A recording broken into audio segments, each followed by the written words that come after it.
Luna Nozawa had rehearsed the caper 100 times in her head. She would park 2 blocks south of the Cliff House, disable the side gate alarm with the keypad code she memorized during a holiday barbecue.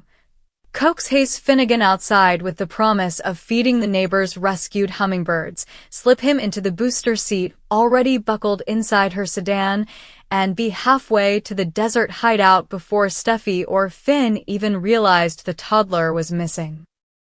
The payoff, she told herself, would be worth the risk. Once Hayes was safe in her hands, she could force Finn to face her grievances about being cut from his life, negotiate fresh loyalties, maybe even parlay the stunt into runway funding. But real life shredded her blueprint the instant she clicked the garden latch. Hayes, curly-headed and barefoot, bounded onto the patio with preschool exuberance, instantly trusting the woman who had once painted seashells with him. Luna's heart pinched. He looked so small outside the fortress of parental oversight, and an unbidden tremor of doubt scurried up her spine. Still, she pressed on, kneeling in the flower bed, so his eyes met hers as she spun a story about hummingbird sugar and secret feeders hidden behind the oleanders. Hayes clapped, eager. He bolted ahead, towel cape fluttering behind him, straight toward the side gate leading down the terraced path. Luna hustled after him, glancing over her shoulder at silent security cameras she had looped for precisely 9 minutes. But just as she reached the gate, a shadow peeled away from the rhododendrons. Sheila Carter, moon-pale under the afternoon sun, dressed in nursing scrubs that did nothing to blunt the menace in her stance. Luna's breath caught. Sheila ignored her, eyes fixed on Hayes with a softness that felt incongruous and lethal all at once. "We shouldn't do this," Sheila murmured, stepping between Luna and the child. "You'll never come back from it." Luna hissed that Sheila had pushed her to the edge, that this was their best leverage. Sheila shook her head. The manic gleam Luna remembered from every news headline had been replaced by something almost maternal, as though the baby's presence recalibrated her bloodstream. Hayes, oblivious, tugged Sheila's sleeve and asked if the hummingbirds were close. Sheila crouched, brushed a curl from his forehead, said they'd see them soon, but first he needed to grab his superhero shoes so the hummingbirds would recognize a fellow flyer.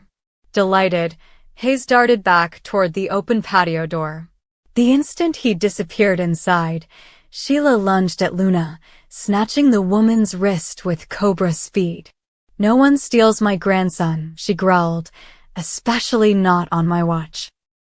Luna yanked free, stumbled backward, hand fumbling into her tote for the compact pistol she'd purchased in a moment of paranoia. But Sheila was already storming toward the house, intent on ushering Hayes back to safety and perhaps claiming credit for thwarting the very crime she had once contemplated. Panic detonated inside Luna. If Sheila delivered Hayes unharmed, the narrative would paint Luna as a lone villain, destroying any chance of redemption. Her fingers closed around the pistol grip. "Sheila!" she shouted. The older woman paused on the threshold. In that frozen second, Luna saw the entire chain reaction: sirens, handcuffs, headlines, and squeezed the trigger. The crack of the gunshot ricocheted across the patio, scattering birds from the pergola. Sheila jerked as the bullet punched through her left shoulder, scarlet blooming across the light blue scrub top. She swayed, but did not fall. Instead, she pivoted, eyes blazing with a mix of shock, fury, and grim amusement. "You really think you can outrun this?" she rasped, pressing a hand to the wound yet remaining eerily steady. Inside, Hayes reappeared with sneakers in hand just in time to see Sheila stagger. He froze, small face twisting in terror. Luna's vision tunneled. She had not meant to fire in front of the boy. She bolted past Sheila toward the gate, vaulting the hedge, sprinting across the neighbor's lawn as alarms began wailing. Remote sensors detecting gunfire, backup protocols screaming for attention now that Luna's earlier loop had ended. Tires squealed in the drive as Steffi Forrester peeled in from a quick grocery run, brakes screaming when she saw Sheila half-collapsed on the doorstep and Hayes sobbing beside her. Steffi's heart lurched. The sight of the woman who had shot her years earlier now bleeding on her porch with her child beside her blurred reality into nightmare. But Hayes's cries anchored instinct. Steffi scooped him into her arms, then dropped to her knees to keep Sheila conscious until help arrived. Inside a swirl of arriving security guards, paramedics, and LAPD, the domestic battlefield rewrote itself in minutes. Sheila Carter, archvillain of the Forrester saga, had taken a bullet defending Hayes. Luna Nozawa, once quasi-relative and fashion prodigy, had become a fugitive kidnapper. At University Hospital, Finn stitched the very shoulder he once imagined putting under permanent restraint, hands steady even as his mind churned with unresolved trauma. Sheila gritted through the procedure, refusing general anesthesia so she could hold Finn's gaze, whispering that Hayes was safe because of her. "I promised I'd protect him," she insisted, voice fierce despite blood loss. Finn found no ready reply, only the disorienting fact that his biological mother had indeed intercepted a kidnapping and paid for it in flesh. An hour later, Steffi stood outside the operating bay watching through glass, memories of Sheila's past atrocities dueling with the undeniable truth of her latest act. Ridge arrived, jaw clenched, ready to unleash fury, but softened when Steffi explained Hayes's narrow escape. Bill Spencer stormed in with detectives, vowing a citywide hunt for Luna, yet even Bill's viperish disdain for Sheila flickered with reluctant acknowledgement that, this time, she had acted like family. When Sheila emerged bandaged, she demanded to see Hayes. Steffi balked, but Finn, voice low, argued that denying a brief visit could backfire legally given Sheila's heroic role. Hayes himself asked for, "Grandma Sheila who saved me." Against every instinct, Steffi relented, under watch of armed guards. In a recovery room, Sheila sat propped against pillows for pulsing saline, when Hayes toddled in clutching a stuffed bear. He climbed onto the bed, laid the bear beside her, and whispered, "Thank you for saving me from the scary plan." Tears streaked down Sheila's cheeks, whether of pain, fulfillment, or a strategic calculation nobody could fully parse. She kissed his hair and vowed aloud, "No one will ever hurt you while I breathe." The scene seared itself onto Steffi's psyche, the tyrant as guardian angel, the world turned upside down. Over the next 48 hours, media frenzy detonated. Headlines screamed Sheila Carter shot while saving Forrester heir, hero or hustler. Commentators debated redemption arcs, psychologists opined on maternal obsession. Finn navigated interviews with measured gratitude layered over caution, repeating that while he appreciated his mother's action, decades of violence could not be erased by one bullet. Ridge coordinated lawyers to ensure Sheila received no leverage in custody courts, but optics were shifting. Public sentiment, fickle and sentimental, loved a villain in martyr's clothing. Meanwhile, Luna vanished into the sprawl, ditching the sedan for a motorcycle, cutting her hair at a roadside salon, and heading east toward the desert-safe house meant for Hayes. Guilt gnawed, but survival screamed louder. She monitored news via burner phone, watching her reputation implode, steeling herself to resurface only when she could spin the narrative on her own terms. Back in Los Angeles, Sheila leveraged every hospital visitor into a campaign. She posed for photos with the security guard whose quick alarm likely saved her life, thanked paramedics, praised LAPD, cultivated a halo. She pressured Finn for daily visits, each time reinforcing her pledge to protect Hayes with every heartbeat left. Finn oscillated between appreciation and dread, haunted by flashbacks to alleyway shootings and emergency surgeries Sheila had once inflicted. He confided to Steffi that gratitude did not erase fear. Steffi countered that fear did not negate the reality that Sheila had risked herself for their son. They stood at a crossroads neither had foreseen, caught between a mother's monstrous history and a grandmother's heroic present. At Sheila's bedside one evening, Finn asked bluntly if the kidnapping had been her idea all along. She lifted bandaged fingers in mock surrender and swore she had stumbled upon Luna's plot by accident. A lie detector might have vaporized under the strain, but Finn saw enough sincerity, or cunning, to keep uncertainty alive. Sheila pressed that the bullet proved her loyalty. She reminded him that Hayes's smile, when he saw her safe, overshadowed every newspaper condemnation. She implored Finn to let the past die with the spent shell casing, to let her earn a place in family dinners and school recitals. Finn walked out without answering, but his silence spoke louder than rejection. At the Cliff House, Hayes slept with new nightlights, Steffi triple-checked doors, and Ridge employed additional bodyguards. Yet in quiet moments, Steffi caught herself replaying the security footage, Sheila intercepting Luna, shielding Hayes, absorbing the gunshot. That visceral snapshot undercut a decade of fear, birthing a reluctant question. Could Sheila truly change? And if so, what did that mean for the future they had painstakingly rebuilt? The city, ever hungry for drama, leaned forward to watch.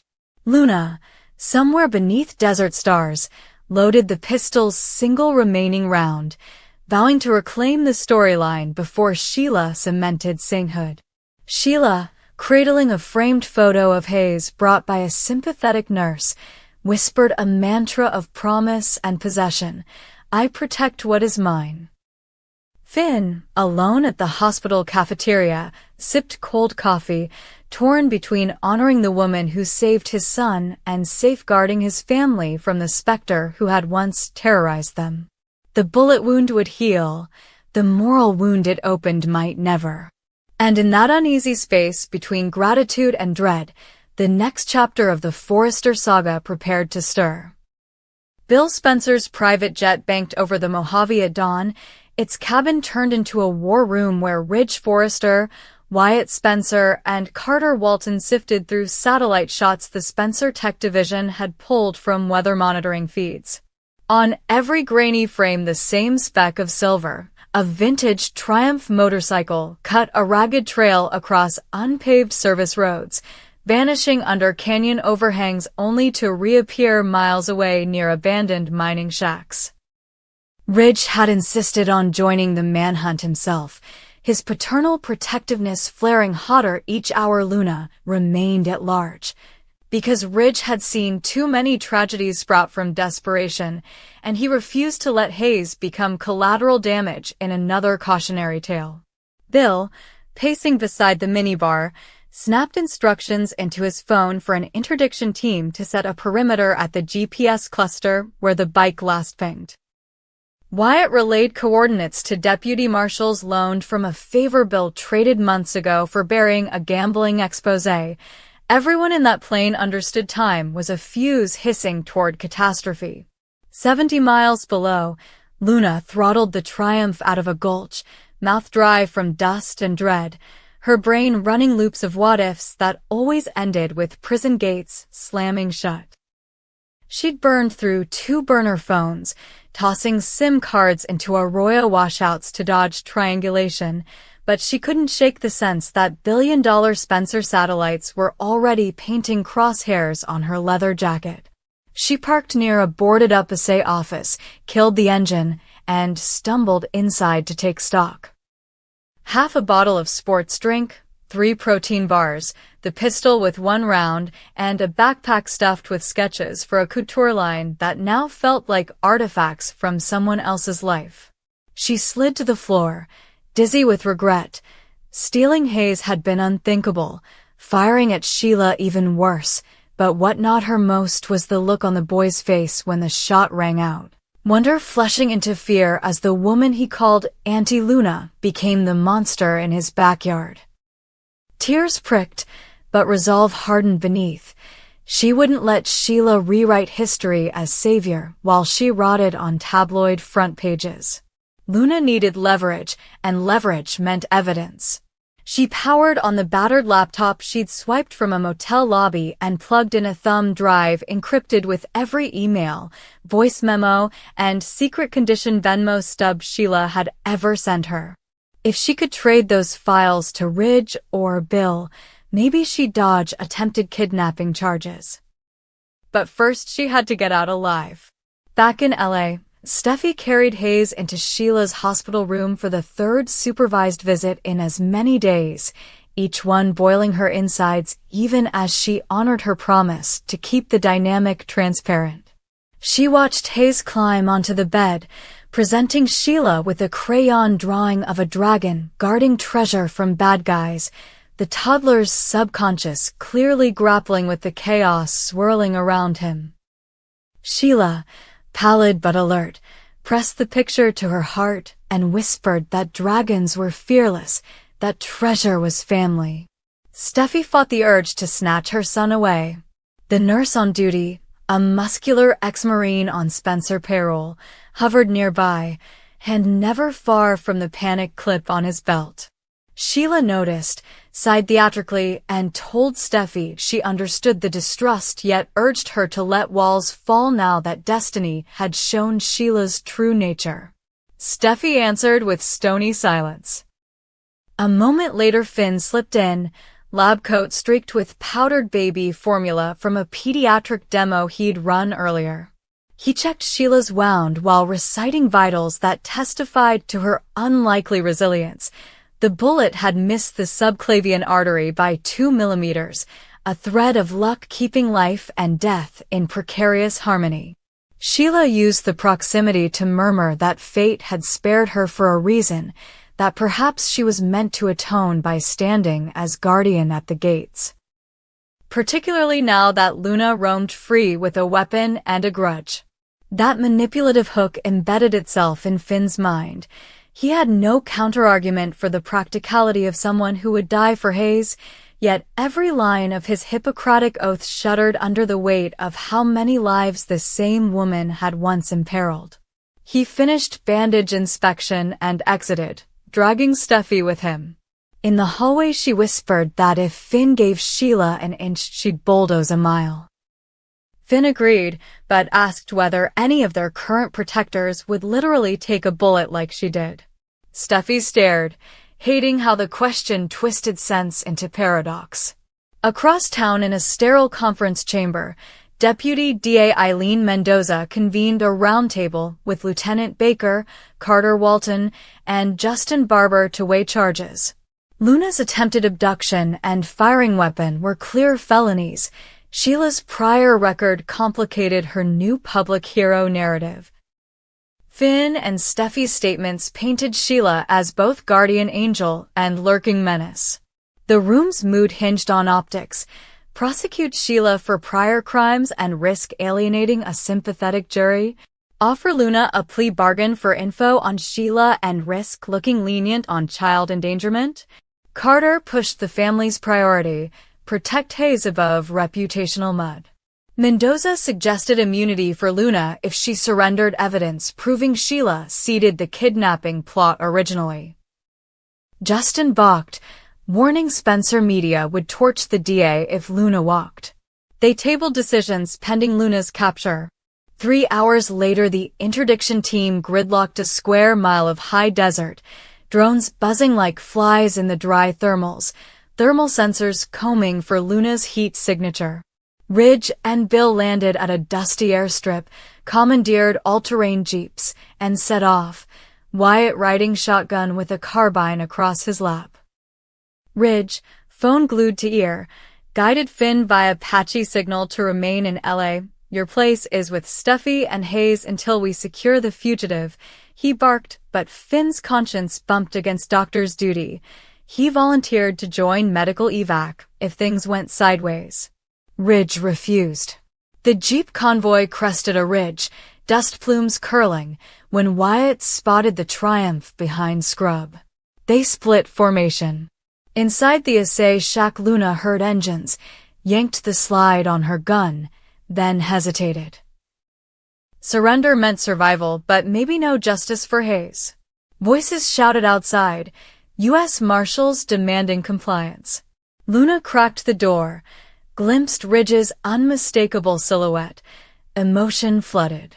She stepped out, gun at hip, thumb nowhere near the trigger. Ridge raised hands, eyes narrowing at the trembling barrel. He called her by name, voice tempered, asked her to think about Hayes, about Finn, about the girl she once was who dreamed of runways, not mugshots. Bill's men flanked, safeties off. Luna swallowed grit, forced herself to speak. She had proof Sheila orchestrated everything. She would exchange it for a lawyer and a promise Hayes never had to see Sheila again. Bill stepped forward, offered the deal on one condition: hand over the weapon and the drive. Luna weighed options, then set the pistol on a boulder, slid the USB toward him with her boot.